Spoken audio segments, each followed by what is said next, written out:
Hello, this is my presentation, Comparative Genomic Analysis of Antibiotic-Resistant Genes in E. coli and S. aureus, and my name is Jonathan Abraham.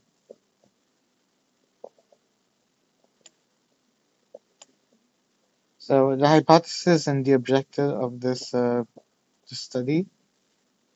This project it aims to identify and compare antibiotic-resistant genes, also known as ARGs, and Escherichia coli, also known as E. coli, and Staphylococcus aureus, S. aureus. And this will be done using public genome data that's available online and also online bioinformatic tools.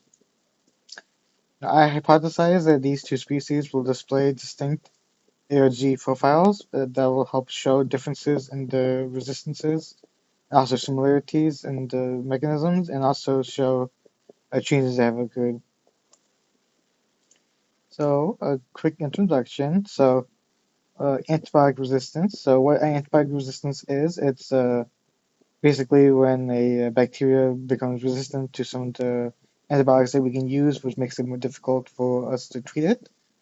And so antibiotic resistance is a growing global problem, especially among these common bacteria, which, as we see here with the E. coli and S. aureus, these bacteria are very common throughout the world. So whenever they develop a new antibiotic resistance, becomes more and more difficult for us to treat it, which causes lots of complications. And so, like these bacteria have developed resistance to many of the first-line antibiotics, which will make treatment difficult. So a lot of the amoxicillin, cephalosporin, ampicillin, penicillin, all those things, these bacteria, some of them have been developing resistances to those. So even if we administer this medication to patients, it causes complications due to it not being effective enough. So if we do advances in genomic sequencing, we can allow researchers to screen the entire genomes of these bacteria for ALGs using these computational tools, and this will allow us to assess the ALGs and the diversity that happens between them, allow us to see the what resistance antibiotic resistances these bacteria have. And for this project specifically, we'll be looking at two different bacteria species and looking at what different and similar antibiotic resistance they have. Some methods. In the beginning, all the data for the genome and data sets for the E. coli and the Staphylococcus aureus were downloaded from the NCBI, the genome database. So databases for both of those were downloaded, and then we used those to get the data sets. And so, with these data sets, we also the REST Finder tool was used in order to analyze it to determine if uh, any resistance was found. So it also showed us the what kind of antimicrobial, so like we can see the different types of antibiotics that can be used, like gentamicin, tobramycin, cefamycin, neomycin, all those things basically. Shows all the different antibiotics that can be used, shows what kind of class of bacteria it was. And there's quite a few, so and it also shows like if it had resistance or not. And then we also use the Comprehensive Antibiotic Resistance Database, also known as the COD database. And that database had already a lot of the identified resistant genes, the resistant genome. So they helped identify which parts of these bacteria uh, were already known for being ARGs. So that helped with analyzing it. So the detected genes that we got from this, we recorded them and organized them by resistant type and compared them between the two different bacteria, the E. coli and the S. aureus. And so using all this data that we collected on all the ones that we detected having ARGs, I created a summary table and a couple of visual figures such as the bar charts and a Venn diagram, and these I created to help illustrate the gene frequencies and overlaps and the similarities and differences between all of these different bacteria and genes and ARGs that were found in them. So the results, so what kind of results did I get? So in the beginning, my analysis showed that both the E. coli and the S. aureus had a couple different ARGs, and some of them actually had shared genes also had their own unique one based on the species. So like the TET-M, that was a gene that was found both in the E. coli and the S. aureus.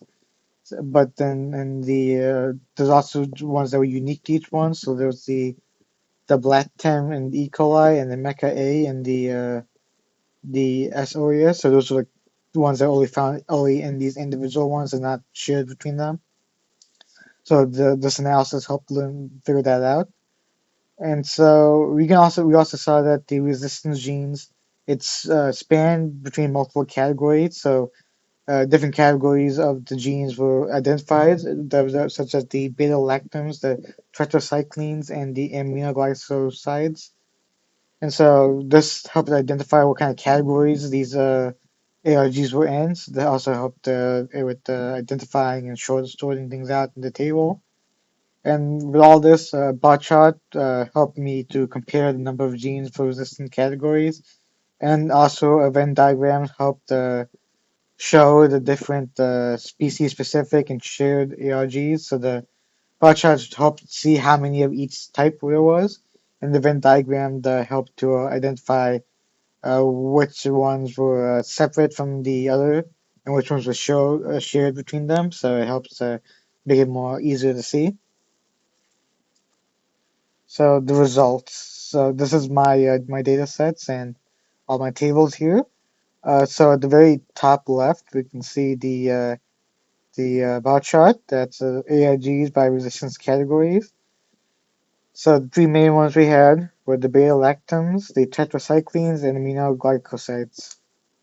So the lighter orange as the E. coli, and the darker reddish orange as the S. aureus. So we can see, like, based on how high and how tall it is, the number of different ARGs that were present. So we can see that some had more, some had less, and each one. So the very first one, the SOES had more ARGs when compared to the E. coli, or the beta lactams, and the tetracyclines. It was the other way around, where the E. coli had a couple more when compared to the SOES. And that's also true for the aminoglycosides, where the E. coli had more when compared to the SOES. And then we can see right next to that on the right top hand side, we have the Venn diagram that showed the shared versus unique ARGs. So we can see that E. coli had three unique ones, and then the S. aureus also had three unique ones, and there was two shared in between them. And so this is just the unique specific ones that can only be found in these and not shared. So if that makes sense. And finally, in the bottom, we have the table that has a little more details on it. So it has the specific ARG name in it. So we have the Blatam, the MAC-A, TET-M, the AADA1, the ERMC, the SUL1, and the VANA-A. And then it also shows the types, the beta-lactams, the tetracyclines, the aminoglycosides. And then there's a couple more that were a little bit less common but could still be seen in some data. And also the check marks showed that it was present in that specific ARG was present in this in the bacteria. So the ones with the check marks showed the individual unique ones, where the X's show that it was not present. So we can see that some were only found in the E. coli, some were only found in the S. aureus, and some were found in both of them. And so these are all not of scale. So the Venn diagrams just have more that is present but not seen in this. And same is true with the bar graph, but it is simplified slightly to make it more easier and better to presentate. So my conclusion and discussion is that this study will help demonstrate the power of genomic tools in identifying and covering ARGs across bacterial species. The results support my hypothesis that E. coli and S. aureus exhibit different resistant gene profiles shaped by distinct evolutionary and clinical pressures. And the approach used here can support resistance surveillance and provide insights into the mechanisms of resistance gene transfer. And I hope that future work could expand this analysis to more strains or environmental samples to examine ARG spread more broadly. So hopefully this similar studies can be done on more bacteria strains to help us identify any future bacterial resistance. Thank you very much for listening to my presentation.